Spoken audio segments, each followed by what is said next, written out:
Hello दोस्तों, आज हम बात करेंगे अमेरिकन कांग्रेस पे। यानी अमेरिकन कांग्रेस होती क्या है। दोस्तों, आपको बताते चले कि अमेरिकन कांग्रेस अमेरिका की लेजिस्लेचर है। यानी अमेरिका में जो भी कानून बनते हैं, जो लॉज बनते हैं, वो सारे अमेरिकन कांग्रेस बनाती है। जैसे पाकिस्तान के अंदर पार्लियामेंट है, नेशनल असेंबली और सेनेट। इंडिया में पार्लियामेंट है। इसी तरह से अमेरिका की जो पार्लियामेंट है, सादा अल्फाज में अगर हम बात करें ना, तो अमेरिका की पार्लियामेंट अमेरिका की कांग्रेस कहलाती है। और इसका काम होता है अमेरिका के लिए लॉज बनाना। अमेरिका की कांग्रेस भी बाइकैमरल है। दोस्तों, आपको पता है बाइकैमरल क्या होती है? बाइकैमरल लेजिस्लेचर को कहते हैं जिसके अंदर दो हाउसेस होते हों। यानी अमेरिका की कांग्रेस भी बाइकैमरल है। अमेरिका के कांग्रेस के भी दो हाउसेस है। Lower house house of representatives कहलाती है और upper house house of senate कहलाती है। लोअर हाउस में हर स्टेट से पॉपुलेशन के हिसाब से रिप्रेजेंटेशन होती है और अपर हाउस के अंदर रिप्रेजेंटेशन 100 टोटल 100 सेनेटर्स होते हैं जो हर स्टेट से दो दो होते हैं। हर स्टेट के लिए इक्वल इक्वल रिप्रेजेंटेशन रखी गई होती है, चाहे स्टेट बड़ी हो या स्टेट छोटी हो। हर स्टेट की के लिए दो दो सीटें हैं और किसी भी स्टेट को सेनेट की मेंबरशिप से डिप्रेव नहीं किया जा सकता। हर स्टेट के लिए लाजमी है कि वो दो सेनेटर्स भेज दे और सेनेट परमानेंट होती है। अगर हम पाकिस्तान में बात करें तो सेनेट और नेशनल असेंबली के रियल पावर्स के दरमियान कोई इतना बड़ा डिफरेंस नहीं होता है। सिर्फ जस्ट रिप्रेजेंटेशन में डिफरेंस होता है। लेकिन अमेरिका के अंदर ऐसा नहीं है। अमेरिका के सेनेट और हाउस ऑफ रिप्रेजेंटेटिव्स के पावर्स में भी बहुत ज़्यादा डिफरेंस है। तो इसलिए इन दोनों को हम ज़रा अलग अलग करके देखते हैं। पहले हम अमेरिकन सेनेट पे बात करेंगे, उसके बाद नेक्स्ट क्लिप के अंदर हम अमेरिका के हाउस ऑफ रिप्रेजेंटेटिव्स पे बात करेंगे। तो दोस्तों, ये बहुत ही इम्पोर्टेंट टॉपिक है for specially for the students of political science both in India and Pakistan. और उसके अलावा जनरली दोस्तों के लिए भी बहुत ज़्यादा अहम है। बीइंग सुपर पावर, अमेरिका के पॉलिटिकल सिस्टम को समझना बहुत लाजमी है। तो दोस्तों, सेनेट, अमेरिकन सेनेट अगर हम देखें तो ये हाउस ऑफ स्टेट्स है। जैसा कि मैंने पहले भी कहा, ये हाउस ऑफ स्टेट्स इसलिए कहलाता है क्योंकि हर स्टेट से इक्वल रिप्रेजेंटेशन होती है। चाहे स्टेट छोटी हो या बड़ी, उन सब से दो दो senators, two senators from each state. हर स्टेट से दो दो सेनेटर्स मुंतखब होते हैं और ये परमानेंट बॉडी है।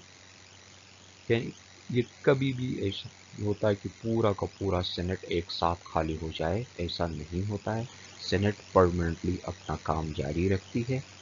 अ, हर सेनेटर जो मुंतखब होता है वो 6 साल के लिए मुंतखब होता है और हर 2 साल बाद two third one third retire होते हैं हर 2 साल बाद। यानी लेट सपोज एक सेनेटर 2020 में मुंतखब हो गया, तो वो सेनेटर अपना काम जारी रखेगा 2026 तक। अब जो सेनेटर 20 हाँ, ये 2026 तक काम जारी रखेगा। अब जो पहले से मुंतखब थे, यानी जो लेट सपोज 2016 में मुंतखब हुए हैं, वो सेनेटर्स 2022 में रिटायर हो जाएंगे। ठीक है ना? फिर 2022 में नए सेनेटर्स उनकी जगह मुंतखब होकर आएंगे। इसी तरह हर 2 साल बाद वन थर्ड रिटायर हो जाएंगे और हर 2 साल बाद वन थर्ड इलेक्ट होकर आते जाएंगे। तो यूं सेनेट परमानेंटली अपना काम जारी रखती है। फेडरलिस्ट इसके मुतालिक कहते हैं कि the equal vote allow to each state is at once a constitutional recognition of the portion of sovereignty remaining in the individual state and the instrument for preserving their territorial sovereignty. تو یعنی یہ کہتے ہیں کہ ہر state کو Saint میں equal representation دینے کے دو مطلب ہیں۔ ایک مطلب یہ ہے کہ اس کا مطلب یہ ہے کہ ہر اسٹیٹ کی سورینٹی، جو پورشن آف سورینٹی ہے، پورشن آف سورینٹی، اس کو ایکسیپٹ کرتے ہیں کہ ہر اسٹیٹ کے پاس اپنی ایک سورینٹی مینٹین ہے، ایک portion of sovereignty Hare state کے پاس موجود ہے۔ اور پھر دوسرا یہ کہ یہ اس ایک طرح سے انسٹرومنٹ ہے، ایک آلہ ہے جو ہر اسٹیٹ کی اپنی جو ریزیڈوری سورینٹی ہے اس کو مینٹین رکھتی ہے۔ یعنی امریکہ کے اندر پولیٹیکل سسٹم میں بھی ہم نے بھی جیسے کہ بات کیا تھا کہ امریکہ میں ڈوئل سٹیزنشپ ہے، ہر اسٹیٹ جو ہے نا اپنی ایک لمیٹڈ سی سورینٹی بھی مینٹین رکھتی ہے۔ تو سینٹ کے اندر ایکول ریپرزنٹیشن دینا یہ اس چیز کی گارنٹی ہے کہ پہلے تو اس چیز کو ایکسیپٹ کرنا ہے کہ ہر اسٹیٹ کی اپنی ایک سورینٹی ہے، چاہے وہ اسٹیٹ چھوٹی ہو یا بڑی، اس کو ایک ایز اے یونٹ ایکسیپٹ کرنا ہے، اور یہ ایک انسٹرومنٹ ہے جو اس کو ایز اے یونٹ ایکسیپٹ کرا دیتا ہے۔ اب سینٹ کے اندر الیکشنز کیسے ہوتے ہیں؟ تو دوستو 1913 سے پہلے سینٹ کے الیکشنز انڈائریکٹ ہوتے تھے، یعنی ہر اسٹیٹ کی لیجسلیچر دو لوگوں کو الیکٹ کر کے سینٹ میں بھیج دیتا تھا۔ ابھی ایسا نہیں ہوتا ہے۔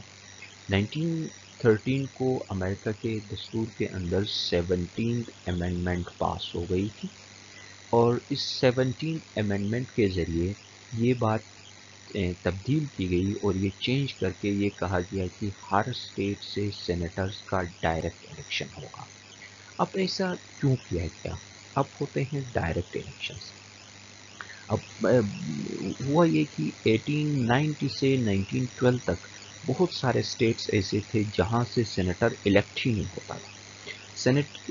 اسٹیٹ کے لیجسلیچر کے اپنے ایکٹیویٹیز ہوتے ہیں، کیونکہ اس نے اسٹیٹ کے لیے لاس بنانے ہوتے ہیں، دوسرے کام ہوتے ہیں۔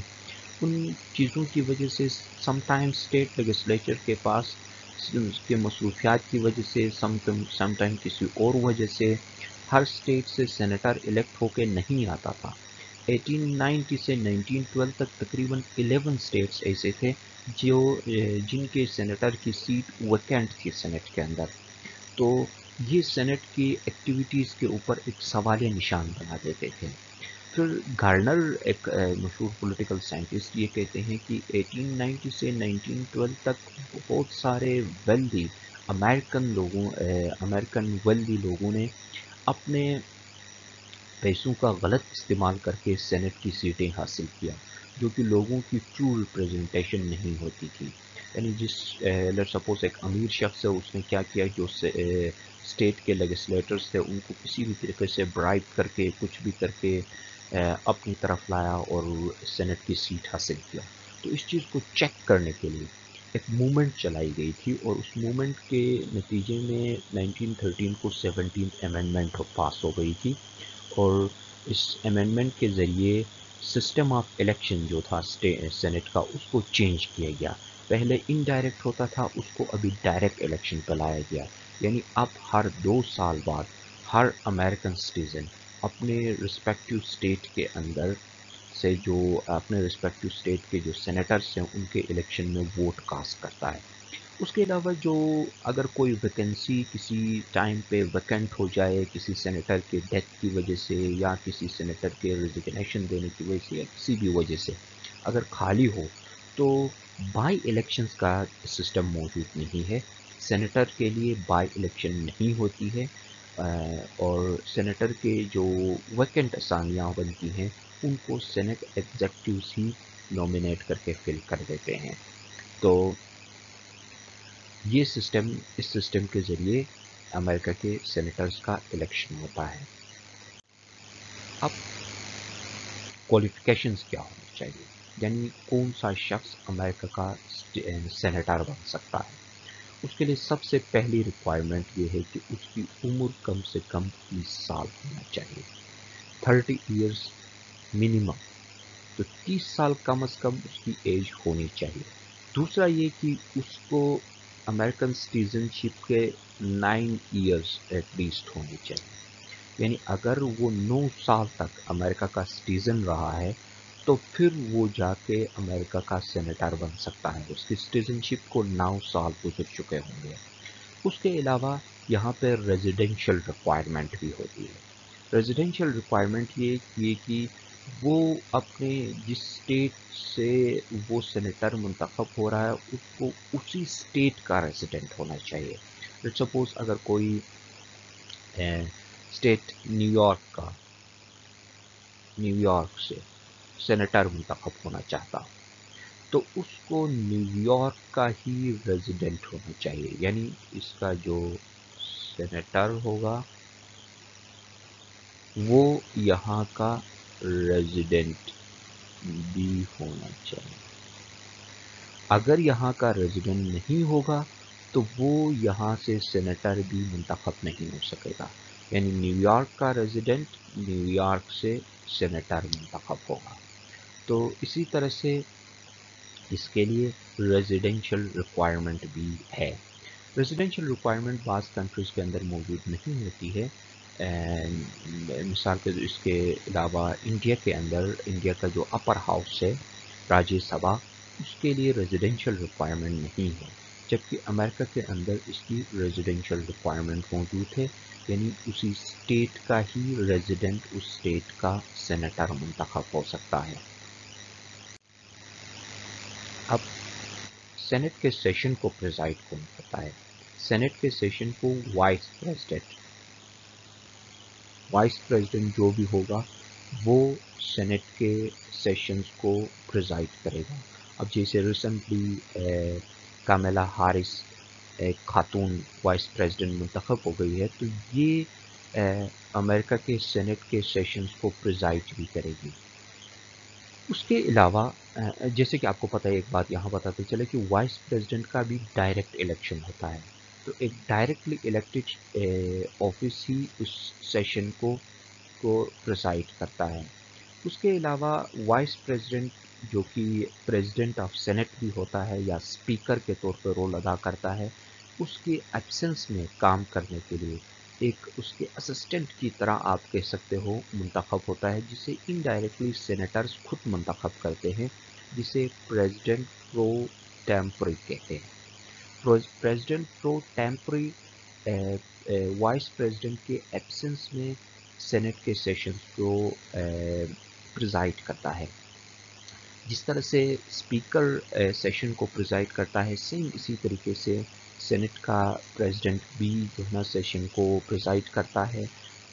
वोट वो नहीं दे सकता है सिवाय अगर टाई हो जाए, तो उस सूरत में डिसाइसिव वोट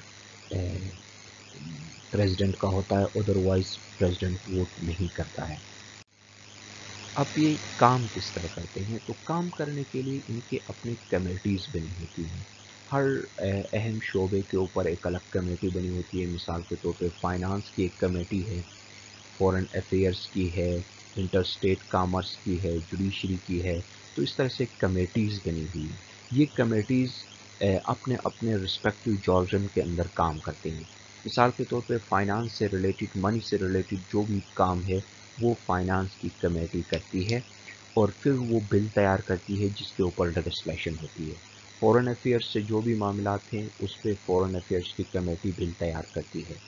तो अमेरिकन सेनेट का निज़ाम एक बहुत ही मुनज़्ज़म निज़ाम है, जिसके तहत ये अमेरिका के लेजिस्लेशन में अपना किरदार अदा करते हैं। उम्मीद है दोस्तों आपको क्लिप पसंद आ गई होगी। चैनल को सब्सक्राइब करना और अपनी कीमती राय को से आगाह करना मत भूलिएगा। Thank you for joining. Take care. Good bye.